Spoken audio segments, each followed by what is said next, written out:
Opa, e aí? Lorde, chama de Lorde. Admita, você tem dificuldade na hora de pintar seus desenhos, não tem? Seja pra escolher cores, só não tá entendendo como prosseguir com a pintura. Ou pior, começou a pintura e você achou paia. Eu entendo, e justamente por isso que eu tô aqui pra te ajudar. Eu vou te mostrar como melhorar sua pintura em apenas 10 minutos, e pra isso eu quero começar pela... luz. Pra você que não sabe ou ainda não entendeu o porquê, acontece que tudo que você vê é luz, ou melhor, luz refletida. O que acontece é que a luz viaja pelo espaço, rebate em algo e volta pro seu olho, assim criando uma imagem do que você tá vendo. Inclusive, uma curiosidade é que, sabe aquela maçã vermelha que você tá vendo?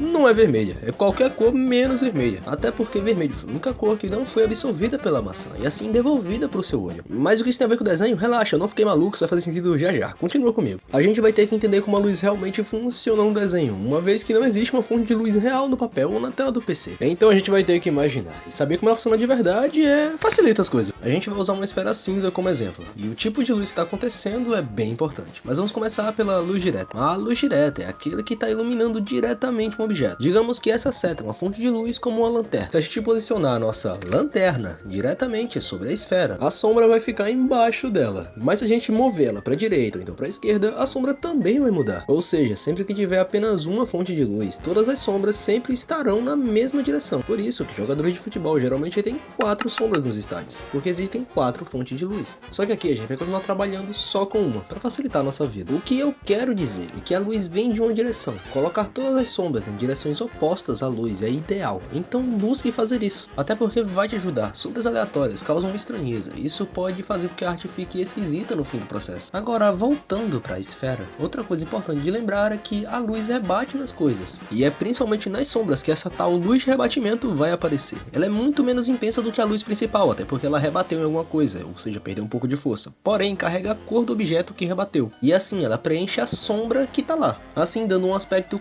colorido para a sombra. Por exemplo, vamos adicionar uma placa do lado da nossa esfera, então vamos adicionar luz de rebatimento nas sombras da esfera. Obviamente, não é apenas com uma placa rosa que isso acontece, e geralmente luz de rebatimento ocorre com objetos bem próximos. Então relaxa, você não vai ter que refletir a cor do tênis que o personagem está usando na cara dele ou coisa do tipo. Inclusive é por isso que não existem sombras totalmente escuras na natureza. Quer dizer, podem existir, só que são bem raras. Geralmente, a sombra de uma árvore, por exemplo, carrega um pouco do verde das folhas e do azul do céu, deixando ela mais clara do que preto. Geralmente um tom um pouco cinza, por assim dizer. Além disso, a sombra de um objeto raramente vai ser apenas um tom mais escuro dele mesmo. Na verdade, seria algo mais puxado pro vermelho, caso seja uma sombra quente, e puxado pro azul, caso seja uma sombra mais fria. Mas se você é preguiçoso, tipo eu, e não tá a fim de arriscar, simplesmente usa sombra roxa. É o que eu uso, porque fica no meio termo, entre quente e frio. Então dá um aspecto bacana no geral. Só que como eu disse, é um tipo de coisa pra preguiçoso, então eu recomendo que você estude sobre isso. Outra coisa, a intensidade da sombra. Veja quanto mais perto da esfera, mais escura, e quanto mais longe, mais difusa. Ou seja, espalhada e clara vai ficando a sombra. Isso acontece porque se a luz não estiver tão próxima de um objeto, a sombra não vai ser exatamente tão intensa. Por isso que existem variedade de intensidade de sombra, ou melhor, tons. Quanto mais perto, mais escuro. A gente chama isso de sombra de oclusão, que é basicamente quando dois objetos estão tão próximos que a luz basicamente não chega lá, então fica tudo escuro. E com a esfera, ou melhor, as esferas, fica mais ou menos assim. Observe que quando as esferas estão bem próximas, formam esses vácuos pretos aqui. Basicamente a luz não alcança aquele ponto. Eu recomendo que você use uma esfera cinza, só para entender como funciona, e depois você muda de cor quando já entender melhor. Aliás, outra coisa importante de ser uma esfera é uma coisa chamada hard e soft edge. Muitas partes do corpo são cilíndricas, salvo algumas exceções, a maioria das transições vão ser suaves, mas isso depende um pouco do seu estilo. Porém, saber como a hard e soft edge funciona é bem importante. As transições soft são quando a transição não tem uma mudança muito brusca de cores e passa por um tipo de degradê na sombra, apresentando bastante entretons, ou seja, como se tivessem várias cores entre as duas cores, da sombra e da luz. Mas no geral não é só isso. Porém, isso já passa tridimensionalidade para a forma. Realmente parece que existe uma luz interagindo ali. Eu, particularmente, gosto de acreditar que desenhar nada mais é do que traduzir a nossa realidade através de cores e linhas. Então simular uma transição de forma mais crível ajuda na obra como um todo. Já com hard edges, o que acontece é uma mudança bem mais brusca. A gente geralmente usa isso em partes do corpo que não são tão macias, como por exemplo a diferença entre dedos e coxas. Os dedos geralmente Basicamente, tem a pele bem mais próxima dos ossos, o que dá eles uma aparência bem mais dura. Sem falar que quando um dedo se move, geralmente ele vai fazer um ângulo bem mais reto, o que deixa a aparência bem mais quadrada. Porém, coisas como coxas, pescoço, etc. geralmente tem uma aparência bem mais macia e cilíndrica. Ou seja, a gente vai usar soft edge nas coxas e hard edge nos dedos. Lugares como cotovelos, dedos, joelhos ou então as dobras das roupas é quando a gente usa hard, ou uma mistura dessas duas. Só que claro, isso depende bastante do seu estilo. Eu, por exemplo, tenho um estilo de pintura bem mais blocado, onde eu não uso tanto soft edge, mesmo em partes bem macias. Só que isso é preferência pessoal, então com você pode ser diferente. Mas eu, pessoalmente, recomendo que você use as duas técnicas. Outra dica muito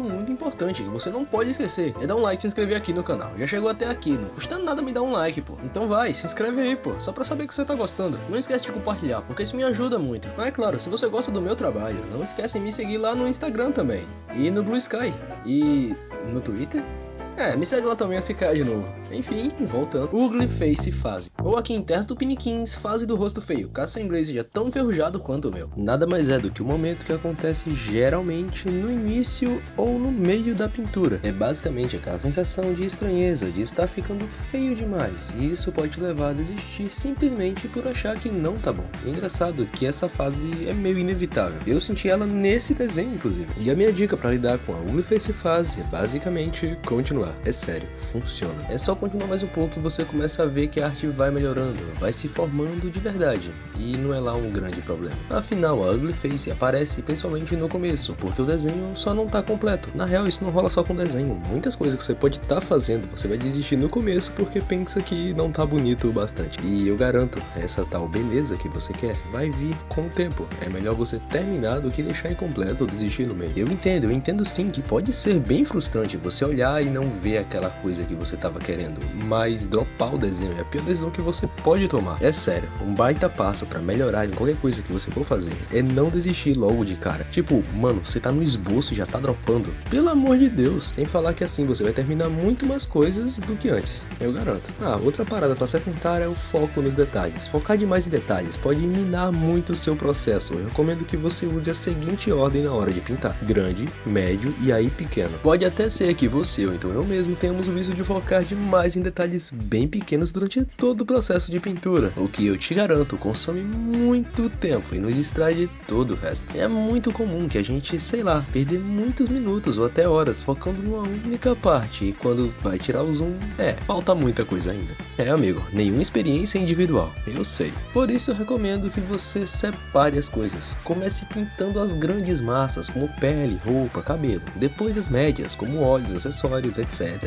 E aí, por último, só no fim do desenho, você vai fazer os detalhes da arte. Coisas bem menores e bem mais rápidas, isso otimiza seu processo e, claro, poupa tempo. E tempo é uma coisa muito valiosa pra gente que é artista. E eu sei que é seu vício dar um zoom tão grande ao ponto de ver o pixel do que você tá vendo. Eu sei, eu também faço isso, mas eu recomendo que você pare de fazer. Ou não para, sei lá, eu não vou ficar botando regra aqui não. Eu não sou professor, eu falo o que dá certo pra mim. E uma coisa que dá muito certo pra mim é o uso de cores. Saber usar cores define muito sobre uma arte. Por exemplo, saber como funciona a harmonia de cores pode ser o passo que falta para sua pintura finalmente ficar do jeito que você quer. Mas para isso eu teria que me aprofundar na teoria das cores, e eu tô planejando fazer um vídeo só para isso. Entretanto, vamos dar uma passada bem por cima do assunto. Eu falei sobre as sombras roxas, mas qual exatamente a lógica por trás disso? É bem simples na real. Riqueza de cor. Provavelmente, quando você pinta e quer fazer uma sombra, você pega a cor e puxa ela para baixo, assim deixando ela mais escura. E sim, funciona.